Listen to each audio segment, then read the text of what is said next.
Yo quisiera hacer una pregunta. Yo soy muy preguntona, siempre estoy preguntando cosas.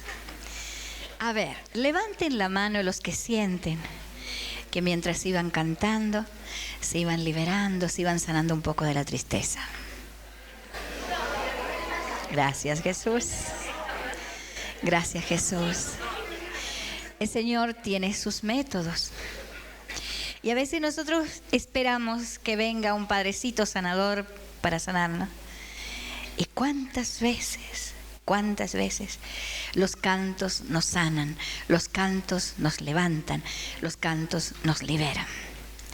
Y el solo hecho de ponernos a cantar, y de ponernos a cantar con ganas, con alegría, ya es sanador para nosotros.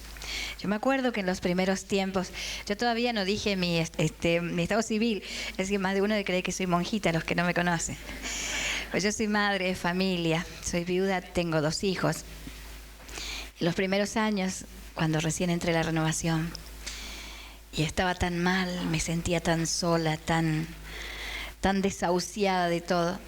Y cantaban, tú tienes un amigo que te ama.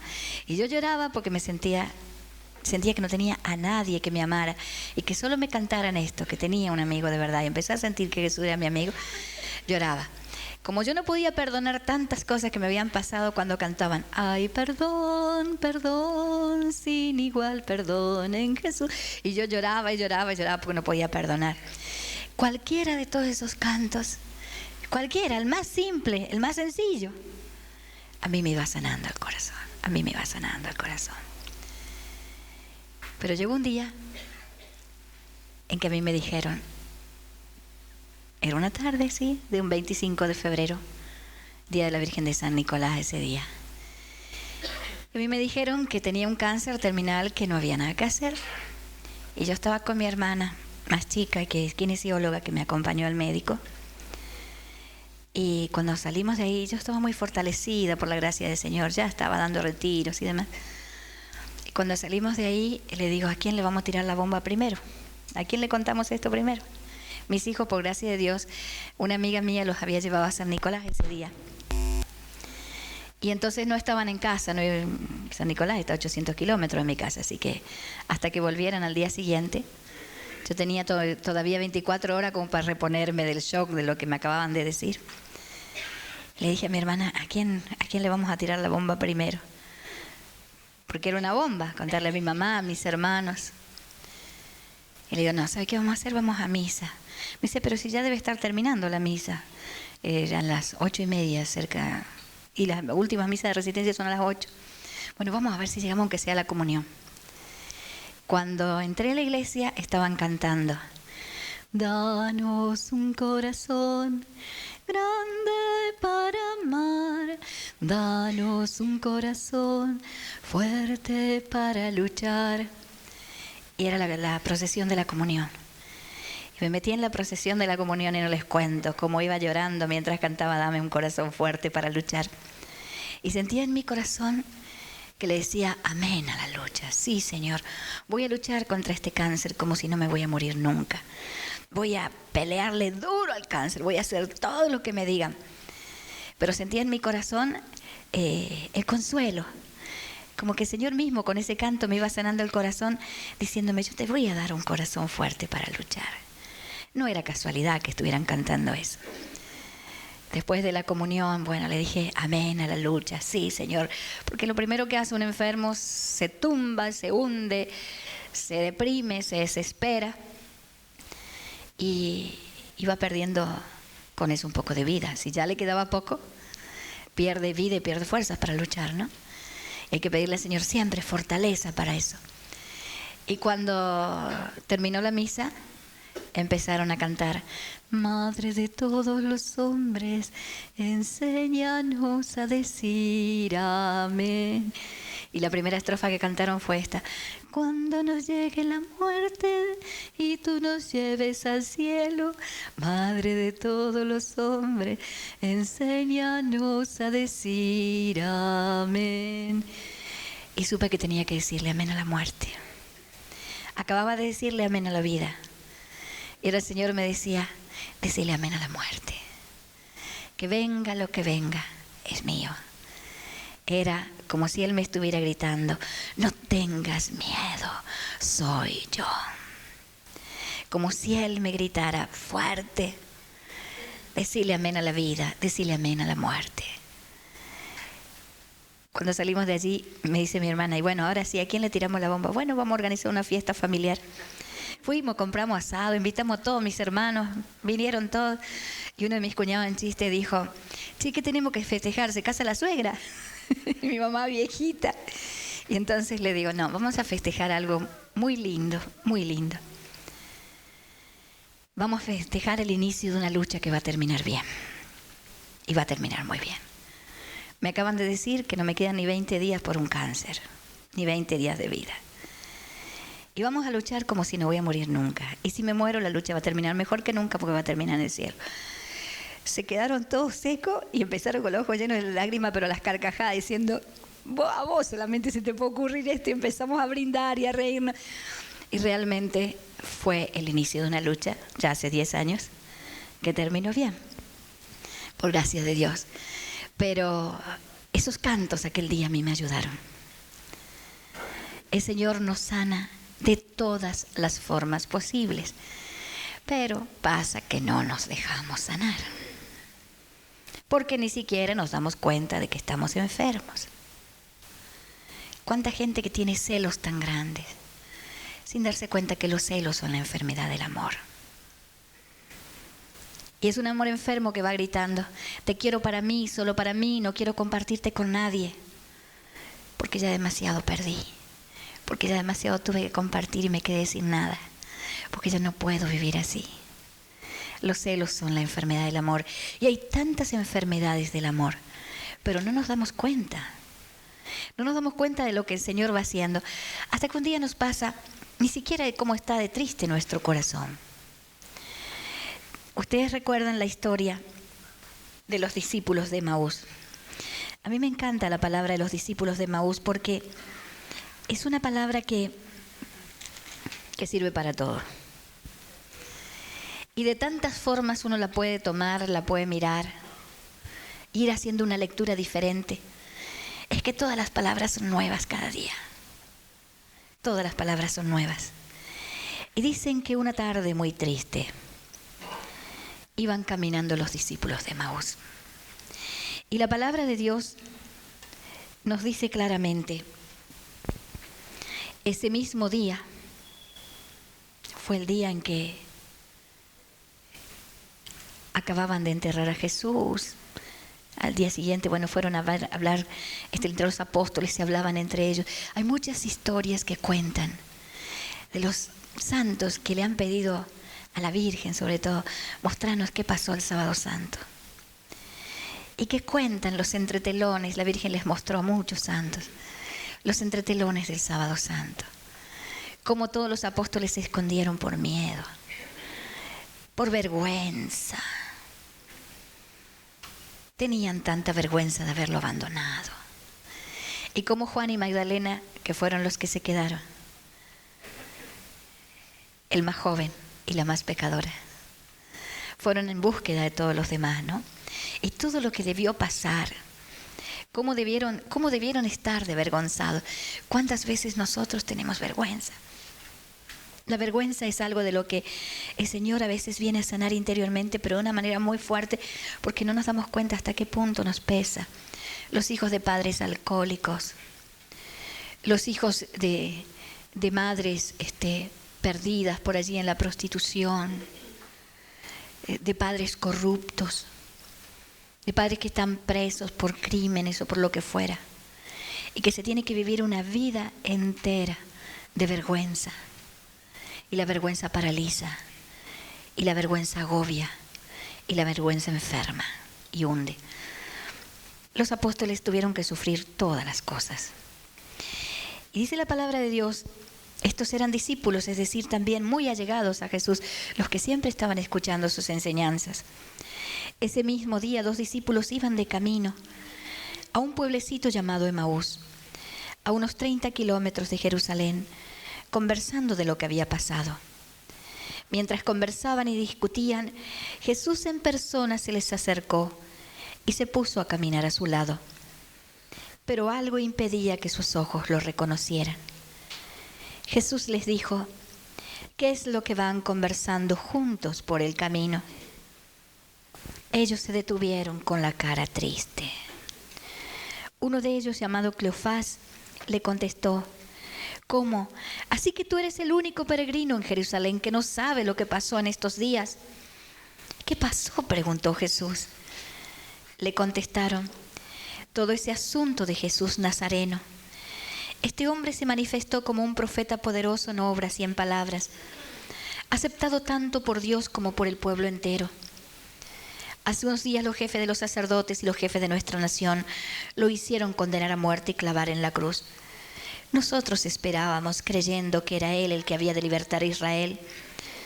Pero a todo esto van 2 días que sucedieron estas cosas. En realidad, algunas mujeres de nuestro grupo nos dejaron sorprendidos. Fueron muy de mañana al sepulcro y al no hallar su cuerpo volvieron a contarnos que se les habían aparecido unos ángeles que decían que estaba vivo. Algunos de los nuestros fueron al sepulcro y hallaron todo tal cual como habían dicho las mujeres, pero a él no lo vieron. Entonces Jesús les dijo: qué poco entienden ustedes y cuánto les cuesta creer todo lo que anunciaron los profetas.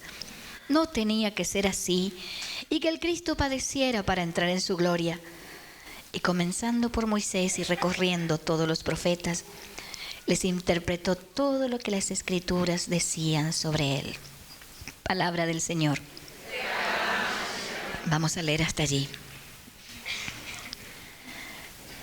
Hay una palabra tan conocida para todos nosotros, una palabra que necesitamos vivir y que muchas veces nos causa no sé qué cosa, y es la palabra conversión, porque se habla tanto de conversión. Convertere en latín quiere decir volver con. Volver con. Es volver de camino con alguien, con Él, con Él. Cuando uno encuentra a Jesús, pero de verdad, como para decirle: Jesús, quiero que camines toda mi vida conmigo, quiero volver a recorrer mi vida entera con vos.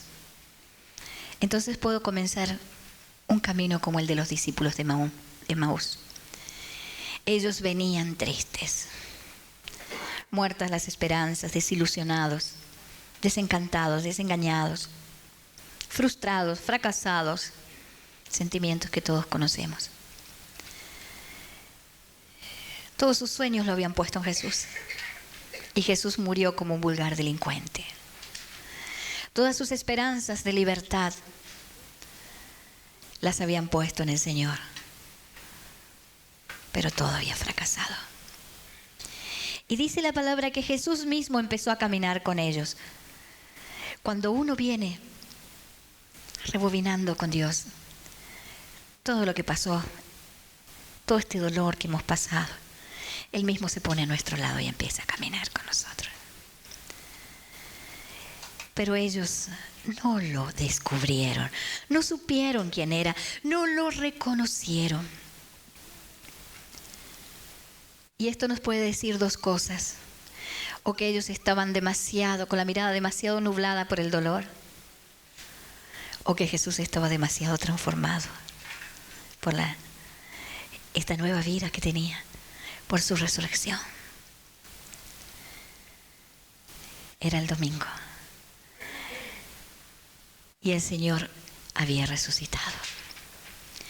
Y yo les quiero contar una visión que tuvo una vez una persona. Esta persona eran un grupo de hermanos que estaban orando en Rafaela. Y allí en la catedral estaban orando, y dice que de golpe una de estas personas vio un Jesús muy luminoso, como el Jesús misericordioso, así, con las manos abiertas, y de las manos le salían unos rayos luminosísimos de cada una de las llagas de las manos, de las llagas de los pies y de la llaga del costado, pero haces potentísimos de luz. En el suelo había una multitud inmensa, decía él, de personas tiradas como muertas. Pero él decía, parecían de látex. ¿Vieron ustedes el material de que se hacen los guantes de goma? Eran como si fueran, o los globos de goma, los globitos esos que se inflan. Era como si fuera de ese material. Todos desinflados en el piso, como si las personas fueran de ese material, desinfladas en el piso y llenas de tajos por todos lados. Los tajos las recorrían enteras y estaban totalmente así, aplastados, y eran multitudes. Y de los rayos del Señor iban saliendo esas luces de las llagas y se metían por los huecos de los tajos de las heridas que tenían las personas. Y al meterse en esos tajos, las personas era como que se iban llenando de luz. Y se llenaban completamente de luz, de tal manera que la persona tomaba su aspecto natural, pero inundada de luz. Y cuanto más tajos tenía, más rendijas por las que le salía la luz. De tal manera que cada persona que se iba incorporando, dice que se incorporaban rápido, todos llenos de luz. Había algunos que tenían pocos tajos y les salía un poquito de luz. Pero los que tenían muchísimos tajos, muchas heridas, de esos salía más luz para los que estaban abajo, porque había multitudes aplastadas, más abajo, de personas que estaban así, totalmente desinfladas. Y de las mismas heridas de estos que iban siendo incorporados, les salía tanta luz que se le metía en las heridas de los otros, y también los que estaban más abajo se levantaban y se iban contagiando la luz, se miraban y se pasaban las luces de las heridas y se iban contagiando los unos a los otros de la luz. Esa noche me llamaron por teléfono tardísimo para contarme esta visión. Me decían, ¿sabes qué? El Señor nos mostró que así debe ser la historia de la sanación. El Señor que llena de luz las heridas de cada persona. Y al llenarla de tal manera de luz, hace que esa misma persona pueda contagiar la luz a otros y a otros y a otros, que quizás han tenido heridas muy parecidas. Y entonces la luz se va expandiendo por toda la iglesia. Y yo creo que esto es así. El signo de que algo ha sido sanado es la paz y la alegría. Mientras tenemos dolores que sangran, sentimos al recordar esa herida disgusto, rabia, miedo, aversión, repulsión, todos esos sentimientos interiores de ira que nos produce aquel recuerdo, sea como lo que sea, un recuerdo vergonzoso, un recuerdo humillante, o un recuerdo de alguien que nos lastimó tanto, o el recuerdo de un accidente, de una muerte. Mientras no es sanado, se lo recuerda con todos los sentimientos que son frutos de la carne, que San Pablo en Gálatas 5:22 lo dice tan claramente, ¿no? Rencor, ira, envidia, desavenencia, furores, discordias. ¿Qué es la discordia? Corazones distantes, corazones que no concuerdan. Y esa es una de las fuentes más grandes de dolor hoy. Porque debido al exceso de comunicaciones sociales que nos inundan de palabras, no tenemos tiempo para hablar.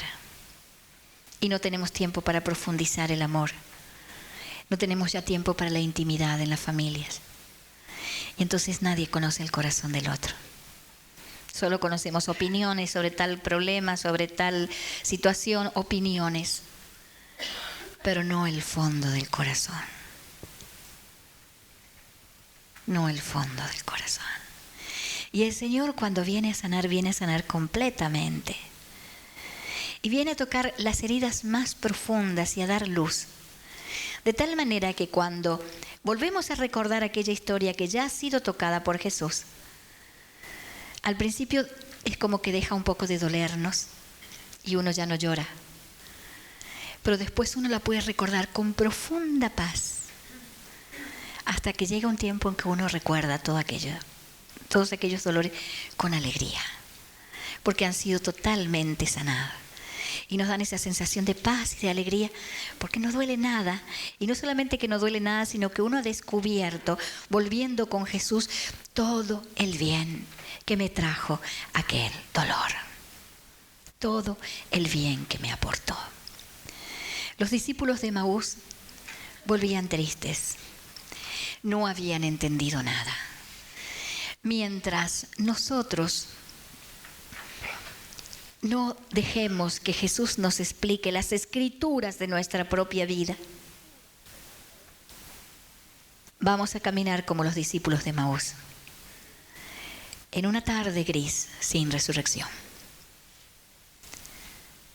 Solo cuando dejamos que Jesús nos explique las escrituras de nuestra propia vida, porque en el cielo está escrito,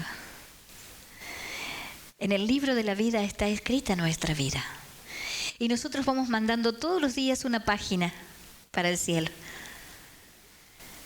y hay que ver cómo la vamos escribiendo. Hay que ver cómo la vamos escribiendo. Si la vamos escribiendo con la pluma del Espíritu Santo, dejando que el Espíritu Santo nos impulse y nos diga, qué hermosas páginas. Cada día llega a ser una página de vida, llena de vida, rica en vida. Pero mientras nos resistimos, enojados, tristes, amargados, mandamos páginas grises. Páginas grises. Días en que quisiéramos que todo se hubiera borrado, que no hubieran existido. ¿Vieron ustedes cuántos de nosotros hemos tenido días que hubiéramos querido que no existieran? Porque no les hemos visto la gracia. Solo vimos la desgracia. Sanación es dejar que la gracia penetre en la historia aparentemente dolorosa y que trajo mucho sufrimiento para que la vuelva gloriosa. Aquel día los discípulos de Emaús estaban heridos de desconfianza. Habían confiado en su maestro. ¿Y ahora qué? Se les había muerto la confianza. Ellos creían que él iba a libertar a Israel. Se les murió la confianza. ¿A cuántos de nosotros alguna vez, en algún momento de nuestras vidas, se nos murió la confianza? Y preciso es decirle al Señor, Señor, llévame de la mano y mostrame dónde fue que perdí la confianza. Porque habiendo sido llamados a confiar, todos decimos, Sagrado Corazón de Jesús, en vos confío. Pero yo diría, no lo voy a preguntar así, pero diría, levante la mano el que confía absolutamente, hasta en los momentos más trágicos y aciagos de sus vidas, el que puede decir, yo sí confío en el Señor. Y yo estoy segura que ninguno de todos nosotros, porque nuestra confianza ha sido minada. El Señor había puesto a nuestros padres para que nos educaran en la confianza. Yo recuerdo cuando yo era chiquita, yo tenía mucho miedo de los gatos, no sé por qué, bueno, me habría pegado un susto grande con los gatos. Y yo le tenía mucho miedo. Y entonces cuando se apagaban todas las luces y en mi casa había, como en el Chaco hay muchas ventanas, mucho vidrio, se veían en el patio las sombras de los árboles y a mí siempre se me ocurría que había un gato ahí. Y empezaba a llorar y papá venía, se sentaba junto a mi cama, me explicaban lo que era la sombra, apagaba la luz y me iba mostrando, ¿ves esa hojita? ¿Ves aquello otro? Me llevaba alzada hasta el patio y me mostraba que ese tronquito que salía parecía la orejita del gato, pero que no era el gato. Y siempre me llevaba hasta lo que yo tenía miedo para hacerme ver que era infundado. Y gracias a Dios el Señor con eso a mí me fue educando en no tener miedos infundados. ¿Cuántos de nosotros tenemos miedos infundados? ¿Pero por qué son infundados? Porque no le hemos preguntado a Jesús, ¿en qué está fundado mi miedo? ¿De dónde salió? ¿De dónde venía aquel miedo? Y nuestros padres fueron puestos para educarnos en la confianza, pero quizás no lo hicieron. Porque quizás ellos tenían más miedo que nosotros. Yo recuerdo cuando mis hijos eran chicos, yo tenía más miedo a las tormentas que ellos. Ellos me decían, pero no tengas miedo, mamá, si no va a pasar nada. Si ellos me decían eso era porque ellos tenían menos miedo que yo. Claro, a mí se me habían volado muchas veces los techos de mi casa. Entonces mis miedos eran fundados. Ellos como recién empezaban a vivir, no habían vivido tanto, entonces ellos no tenían miedo. Pero yo les fui contagiando mis miedos. Y así vamos nosotros recibiendo toda esa desconfianza. Pero hay un hecho puntual que a veces desencadena toda una vida de dolor, de sufrimiento, con referencia a algún sentimiento, alguna emoción, vamos a hablar con propiedad, alguna emoción como el miedo. El miedo es una emoción, ¿no es cierto? Y hay veces que esas emociones nos embargan, se apoderan de nosotros, nos manejan, nos paralizan y nos hacen tanto daño, ¿no? Estábamos haciendo en el Paraguay una oración pidiéndole a Jesús que nos lleve de la mano a conocer el origen de nuestros miedos. Y estaba allí una señora que empezó a llorar y a llorar y a llorar y a llorar. Y mientras ella lloraba, otra señora que estaba junto a ella la consolaba como si fuera un mensaje en guaraní, no en lengua, sino en guaraní. Era clarito que era en guaraní. Y yo sufría por no entender el mensaje tal como venía siendo dado, ¿no? Cuando terminamos la oración y pedimos testimonios, aquella señora pasó a contar lo que le había pasado. Contó que ella era extremadamente desconfiada, de tal manera que no podía dejar el monedero sobre la mesa de miedo de que los hijos le saquen una monedita. No quería dejar sola a la empleada en la cocina de miedo que le saquen algún cubierto. En su trabajo siempre estaba desconfiando que el que se le acercaba le iba a hacer algún pedido raro o le iba a embromar en cualquier cosa de los trabajos o la iba a cargar con algo que ya no tenía por qué. Y así, al que se le acercaba ya lo miraba. Y hasta en la calle, y hasta el sacerdote tenía miedo de confesar su pecado, de miedo que el padre diga los pecados de ella después en público. Era terriblemente desconfiada. Y cuando hicimos aquella oración, ella le preguntó a Jesús, una hermosísima, nobilísima señora. Ella le decía a Jesús, yo no quiero ser así. Años te vengo pidiendo y sufro, porque quisiera confiar en todo el mundo, pero no puedo. Por favor, llévame de la mano y muéstrame dónde empezó esta desconfianza. Y el Señor la llevó. Le hizo recordar cuando ella tenía 7 años. Ellos eran pobrísimos y vivían en un campo a unos 15 kilómetros de la ciudad. Ella venía a lomo de mula al pueblito donde estaba la escuela. 15 kilómetros de un pueblito muy chiquito. Ellos eran extremadamente pobres y ella no recordaba que nunca, durante toda su infancia, nadie en su familia tuviera zapatos. Fíjense lo pobres que eran. Ella había crecido descalza. O con esos bolleritos, decía ella, esas zapatillas que venían antes, ¿no? Y cuando llegó el momento de un día a la escuela, estaba cercana a la fiesta patria. Entonces la señorita les dio una poesía que estudien todos. El que mejor la dijera la iba a recitar en el acto. Y ella se la aprendió muy bien, era la mejor alumna del segundo grado. Y entonces ella la recitó y a la señorita le gustó, entonces dijo que ella iba a decir la poesía, pero tenía que tener medias blancas, vincha blanca y zapatitos negros. Ella se sintió morir. Pero ella confiaba, como confían los niños. Los niños confían, son tan seguros. Entonces ella confiaba que de algún lado mamá y papá sacarían dinero para comprar el zapatito.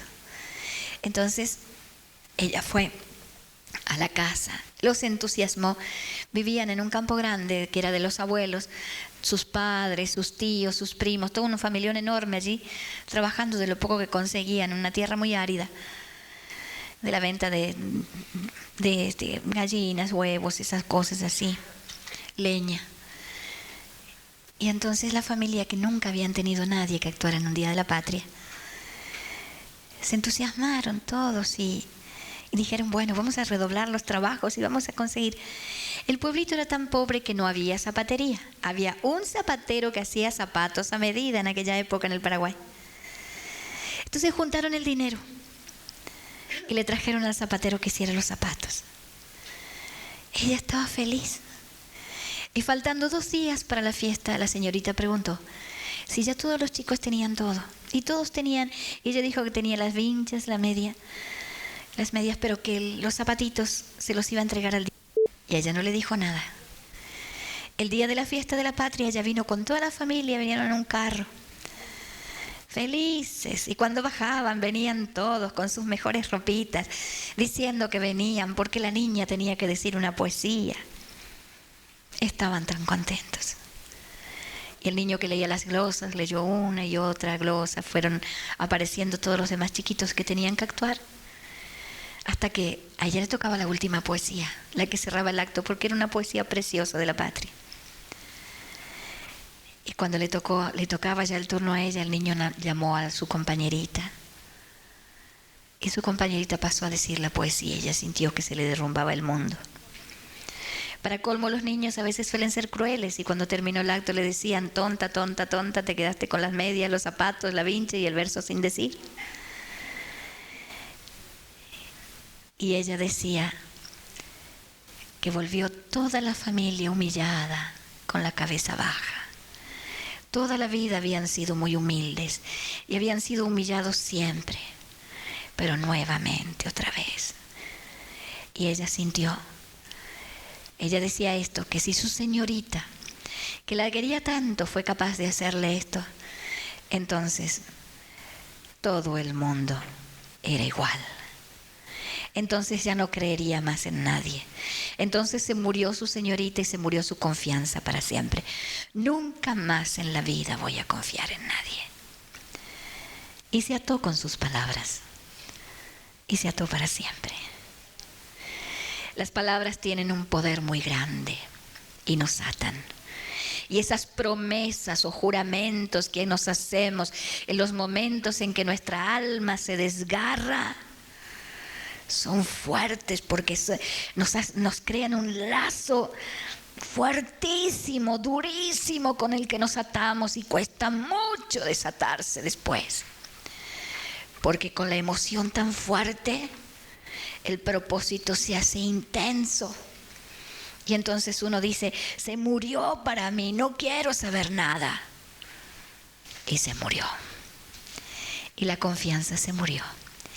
Y ella aquel día, cuando le pidió a Jesús, ella lloraba porque Jesús le mostró que allí estaba la raíz de toda su desconfianza. Y mientras ella lloraba, la señora que la consolaba en guaraní, y de eso daban fe todos los que entendían claro allí el guaraní, todos, la señora que estaba junto a ella la abrazaba y le decía: recita para mí tu poesía, hijita. Recita para mí tu poesía, porque yo sí quiero escucharla. Y ella sintió que se le abría todo el cielo por encima de ella. Y allá arriba había una fiesta inmensa. Ella ya es una mujer bien mayor. Sus abuelos, sus padres, sus tíos y algunos de sus hermanos han muerto, y algunos de sus primos, aquellos que fueron aquel día a la fiesta. Ella vio el cielo abierto y los vio. Y ella decía: estaban vestidos los varones como si fueran reyes magos y las mujeres como princesas. Toda su familia estaba allí. Y el Señor le decía: esta es la fiesta de la patria, hijita. Esta es la verdadera fiesta de la patria. Ya están aquí en la fiesta de la patria todos los que amaste. Recita para ellos tu poesía y recita para mí, que la quiero escuchar. El Señor, que había permitido que esta mujer por cerca de 40 años tuviera aquella atadura tan grande, la quería desatar delante de tantos que estábamos allí, para sanarnos a todos de la desconfianza y a tantos otros que escucharían el testimonio de aquella mujer. Porque de verdad, si a veces el Señor se tarda en consolarnos, si a veces el Señor tarda en darnos la salud, es porque quiere una salud más completa. Y no quiere sanar a uno, sino una multitud inmensa. Los propósitos de Dios son inescrutables, son grandiosos, son maravillosos. Y yo creo que en esta tarde en que el Señor va a venir a nosotros en la Eucaristía, bien podemos preguntarle al Señor: ¿querés llevarme de la mano? ¿Querés llevarme al origen de mis rebeldías? ¿Querés llevarme al origen de mis resentimientos? Yo sé que Él a lo largo de estos días, y si no lo quiere hacer ahora, lo hará después. Pero Él siempre trae la paz. Y Él siempre nos sana alguna cosa cuando le dejamos que Él toque el corazón, que Él vaya abriendo el corazón. Aquella mujer ese día Mientras ella iba contando su testimonio, otra señora que estaba allí iba descubriendo el origen de sus mentiras. Ella decía, ¿cuál es mi problema más grave? Que me paso la vida mintiendo. Desde mentirle los vueltitos al marido. No, si en los coreanos me costó 2 pesos y le había costado 10. No sé si ustedes conocen esa historia. Y desde mentir pequeñas cosas a mentir grandes cosas, hasta mentirle la hora a los hijos. Apúrate que es la 1:15. Y no, era la 1:10, pero para que se bañen ya y se vayan a la escuela. Y entonces todo era toda una historia de mentiras, toda una historia de mentiras en todo, en las pequeñeces y en las cosas grandes. Y ella no podía saber de dónde venía. Y en esa hora el Señor, mientras la escuchaba a la otra señora, ese testimonio iba tocando los resortes de su alma.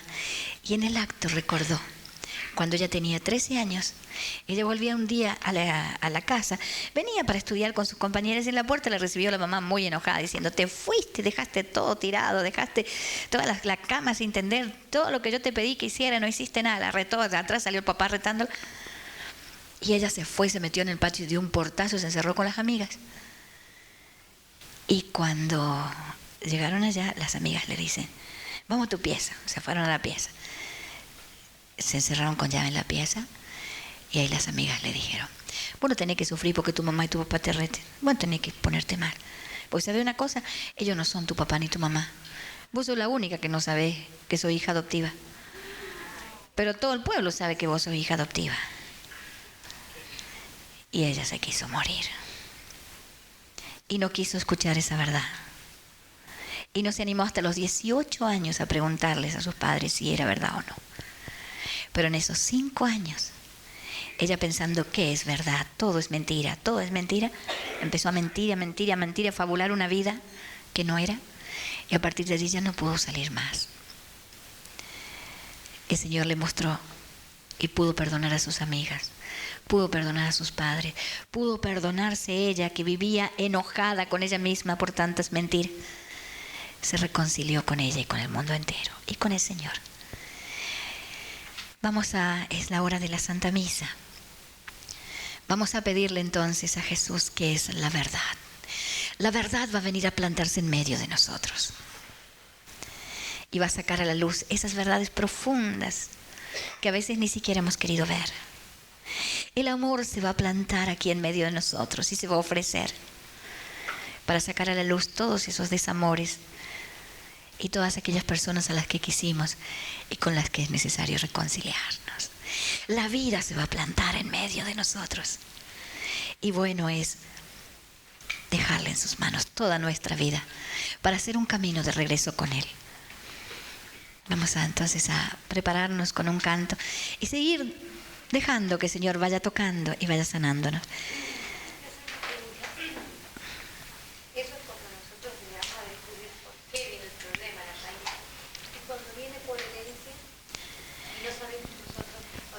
Es que claro, pero de eso vamos a hablar todo un tema, de a poquito. Vamos a hacer todo un tema, el tema de la herencia. Gloria a Dios. El Señor tiene sus formas de cortar la herencia.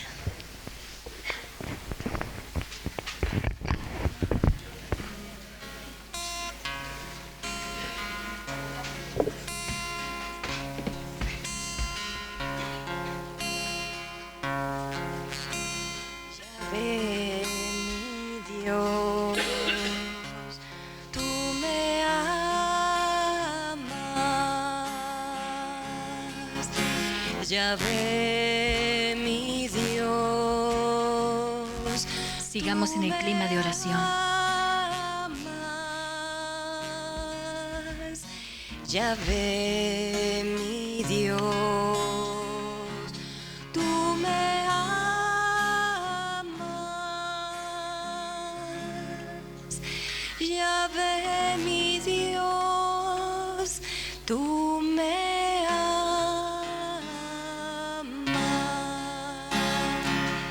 ya desde el vientre de mi madre me cuidó, Él me cuidó.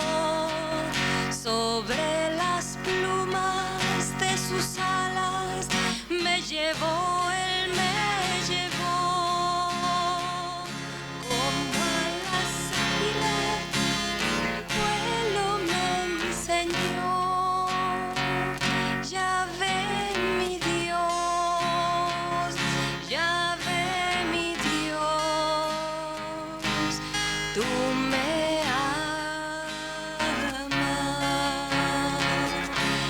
Ya desde el vientre de mi madre me cuidó, él me cuidó.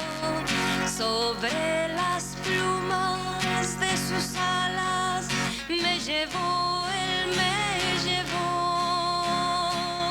Como a las águilas el vuelo me enseñó. Ya ve mi Dios, ya ve mi Dios, tú me amas.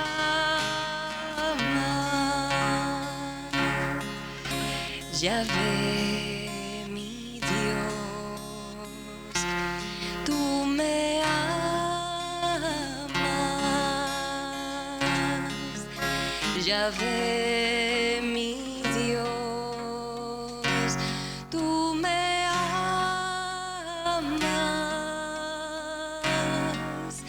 Ya ve mi Dios, tú me amas. Ya ve mi Dios, tú me amas.